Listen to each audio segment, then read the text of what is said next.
Hello friends, आज हम यहाँ पर सीखेंगे प्रोग्रामिंग इन पाइथन, जिसके अंदर हम सीखेंगे determine the sequence of execution based on operator precedence.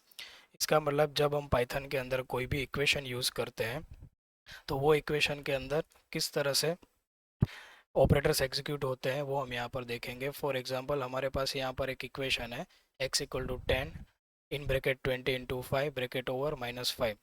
तो अगर इस तरह का कोई इक्वेशन हमारे पास है तो ये इक्वेशन के अंदर एक से ज़्यादा ऑपरेटर्स है। तो ये ऑपरेटर्स किस तरह से एग्जीक्यूट होते हैं, कौन सी प्रायोरिटी से एग्जीक्यूट होते हैं, वो प्रायोरिटी को ऑपरेटर प्रेसिडेंसी बोलते हैं। तो पाइथन के अंदर ऑपरेटर प्रेसिडेंसी का ये रूल फॉलो होता है।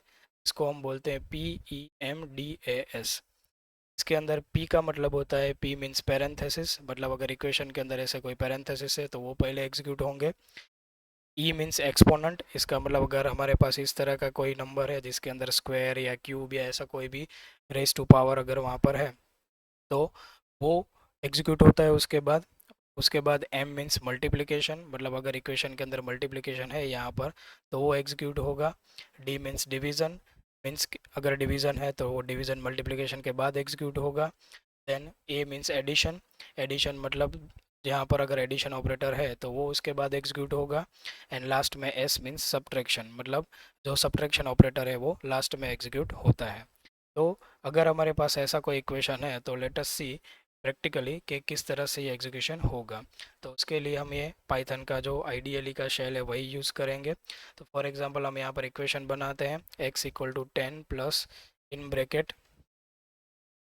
10 plus in bracket 20 × 5 bracket over and यहाँ पर लिखते हैं -5। तो हम देखते हैं कि इस तरह का इक्वेशन अगर है तो वो रूल्स के हिसाब से कैसे एग्जीक्यूट होगा। तो सबसे पहले रूल में है पैरेंथेसिस, तो P मीन्स पैरेंथेसिस, तो यहाँ पर सबसे पहले ये पैरेंथेसिस एग्जीक्यूट होंगे। उसके बाद यहाँ पर होगा E मीन्स एक्सपोनेंट, तो हमारे इक्वेशन में कोई एक्सपोनेंट है नहीं। उसके बाद आएगा M मीन्स मल्टीप्लिकेशन, इसका मतलब ये पहले जो पैरेंथेसिस के अंदर मल्टीप्लिकेशन है वो एग्जीक्यूट होगा। तो हमारा जो इक्वेशन है उसके अंदर सबसे पहले यहाँ पर ये पार्ट एग्जीक्यूट होगा, जो हम समझने के लिए यहाँ पर हम लिखते हैं। तो ये जो पार्ट है उसकी वैल्यू यहाँ पर हमको मिलेगी 100। तो अब हमारा इक्वेशन जो होगा वो यहाँ पर बन जाएगा इस तरह से, जिसमें यहाँ पर आएगा x = 10 प्लस 100 -5। तो अब ये हमारा नया इक्वेशन यहाँ पर बनेगा। अब ये इक्वेशन के अंदर हम देखते हैं दूसरा कौन सा रूल फॉलो होता है। तो डी मीन्स डिवीज़न, तो हमारे इक्वेशन में कोई डिवीज़न है ही नहीं। देन ए मीन्स एडिशन, तो यहाँ पर हमारे इक्वेशन में एडिशन है, तो सबसे पहले यहाँ पर प्लस और माइनस दोनों साथ में है, तो दोनों में से सबसे पहला कौन सा एग्जीक्यूट होगा, तो प्लस एग्जीक्यूट होगा। तो अब हमारा इक्वेशन जो होगा वो कुछ इस तरह का बनेगा, x = 1 10 -5। इस तरह का फाइनली हमारा यहाँ पर इक्वेशन बनेगा।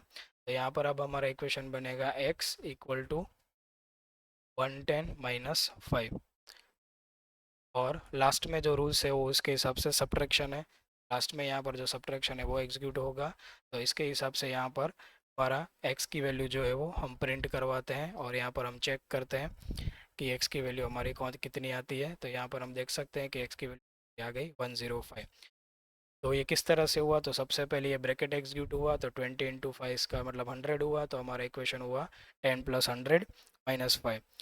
और फिर यहाँ पर प्लस और माइनस दोनों साथ में है, तो उसमें सबसे पहले प्लस एग्जीक्यूट होगा, तो यहाँ पर हुआ 100 + 10 = 110 देन -5। और लास्ट में यहाँ पर माइनस है, तो यहाँ पर 110 - 5 = 105 आ गया।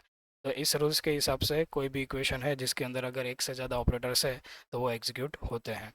So thanks for watching video.